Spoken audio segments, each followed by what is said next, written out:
Salut, c'est Lorraine de Bababam. Vendredi signifie le jour de Vénus. Vénus est la déesse de l'amour dans la mythologie romaine. Et si vous écoutez True Story, c'est que vous aimez que l'on vous raconte des histoires extraordinaires. Alors pour célébrer la déesse de l'amour, découvrez chaque vendredi des histoires d'amour hors du commun de Love Story, le podcast de Bababam qui parle le mieux d'amour. Look, Bumble knows you're exhausted by dating. All the must not take yourself too seriously and 6'1" since that matters. And what do I even say other than hey? Well, that's why they're introducing an all-new Bumble with exciting features to make compatibility easier, starting the chat better, and dating safer. They've changed, so you don't have to. Download the new Bumble now.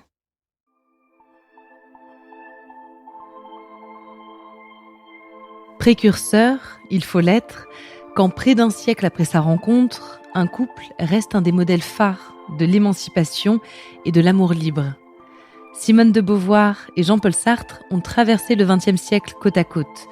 Leur union ne ressemblait à aucune autre, elle n'a jamais entravé leur vie intellectuelle. La preuve, ils sont deux figures majeures de notre culture, deux génies à égalité.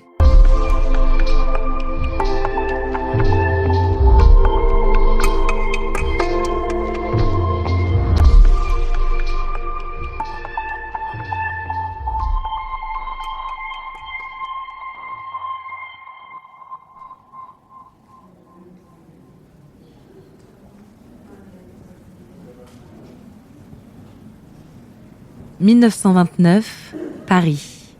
C'est dans les couloirs de la Sorbonne que les jeunes Jean-Paul Sartre et Simone de Beauvoir se croisent pour la première fois.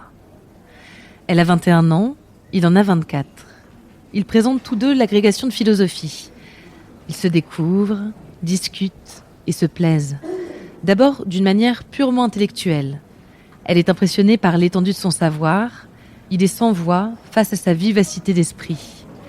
Ils ont la même curieuse impression, celle d'avoir rencontré leur double. Simone de Beauvoir est une fille de bonne famille, catholique, aristocrate. Son père est avocat, sa mère vient d'une grande famille de banquiers. Simone grandit dans un environnement très pieux. Et pourtant, dès l'âge de 14 ans, elle se détache de la foi et s'émancipe intellectuellement des membres de sa famille.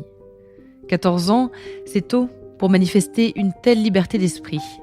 À 15 ans, Simone sait déjà qu'elle veut devenir écrivaine.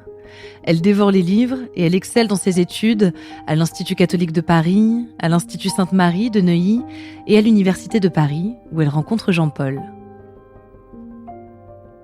Jean-Paul Sartre est né au sein d'une famille bourgeoise du 16e arrondissement parisien.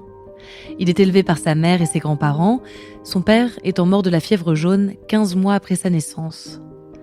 Celui qu'on surnomme Poulou connaît une enfance heureuse, choyée. À l'école, il fait l'expérience des moqueries de ses camarades. Jean-Paul est affublé depuis la naissance d'un strabisme sévère. Mais il passe aussi des années plaisantes. Il est ami avec le futur écrivain Paul Nizan. Il affirme sa personnalité d'agitateur et se fait vite remarquer pour ses qualités d'écriture. Il étudie au lycée Henri IV et au lycée Louis-le-Grand avant d'être reçu à l'ENS, toujours aux côtés de Paul Nizan. Sartre rate l'agrégation une première fois. Pour son deuxième passage, il travaille d'arrache-pied. Dans son groupe de travail, il y a son ami René Maheu, et c'est à travers lui qu'il fait la connaissance de Castor, surnom que Maheu a octroyé à Simone, car Beauvoir ressemble à Beaver, Castor en anglais. Ce surnom, Jean-Paul va l'adopter. À vie.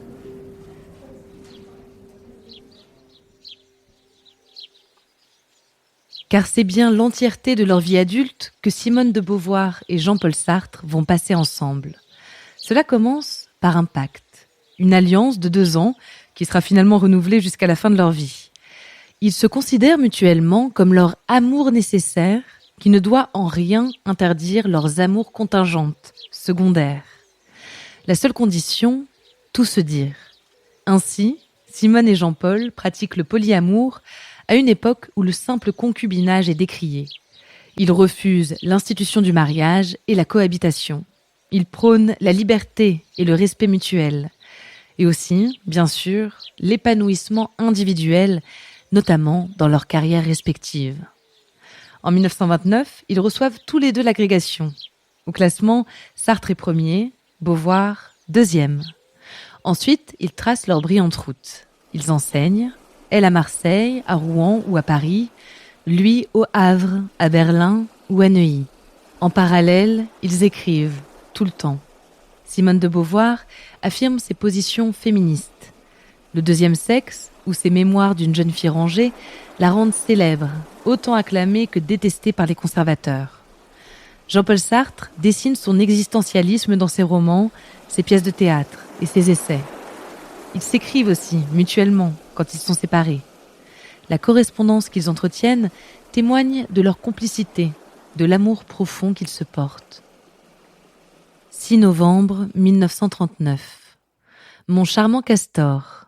Comme c'était triste hier soir de laisser cette petite personne toute seule dans le noir. Un moment, j'ai eu l'idée de retourner et puis j'ai pensé, à quoi bon ? Ce sera 5 minutes et puis après ce sera plus dur de se séparer. J'ai marché très vite jusqu'à l'école. Je savais tout le temps que cette chère petite personne était encore là, à 500 mètres de moi. Ça m'a empêché de lire tout un grand temps. Mon cher amour, ma petite fleur, on n'a fait qu'un, n'est-ce pas ? Je vous aime si fort, et je le sens bien. Vous avez été un petit charme et vous m'avez rappelé ce que c'était que le vrai bonheur. Parfois, les correspondances de Sartre et Beauvoir témoignent aussi d'un certain cynisme, notamment envers leurs autres conquêtes. Enseignante, Simone séduit ses jeunes élèves féminines. Parfois, elle les garde pour elle seule, parfois, elle les partage avec Sartre. Ils vont chercher dans leur conquête les ingrédients qui manquent à leur couple. Ils se servent. Ils entretiennent aussi des relations plus sérieuses. Simone de Beauvoir vit une passion de 12 ans avec l'écrivain américain Nelson Algren. Jean-Paul Sartre tombe fou amoureux de l'actrice Dolores Vanetti. Mais aucune de ces liaisons, si intense ou si sincère soit-elle, ne vient à bout de l'alliance des deux intellectuels. Il faut dire qu'ils sont aussi un couple social, vu par tous comme inséparable. Un duo iconique, déjà de leur vivant. Ensemble, ils voyagent dans le monde entier au gré de leurs engagements et de leurs luttes. On les invite en Union soviétique, à Cuba. Ils affirment leur position anticolonialiste et sont les compagnons de bien des luttes en dehors du territoire français. Mais s'il y a bien un endroit où ils sont chez eux, c'est à Paris, à l'angle du boulevard Saint-Germain et de la rue Saint-Benoît, dans le mythique Café de Flore.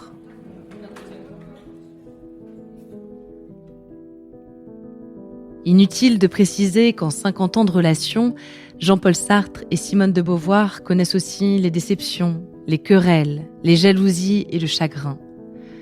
Mais quand il tombe malade, devenant progressivement aveugle, c'est bien son Castor qui reste au chevet de Sartre. Dans la cérémonie des adieux, elle décrit les derniers moments passés ensemble, sans filtre et sans fioriture. Jean-Paul Sartre s'éteint en 1980. Simone de Beauvoir, 6 ans plus tard. Ils sont enterrés côte à côte au cimetière du Montparnasse. Simone disait « Sa mort nous sépare, la mienne ne nous réunira pas. C'est ainsi, il est beau déjà que nos vies aient pu si longtemps s'accorder. »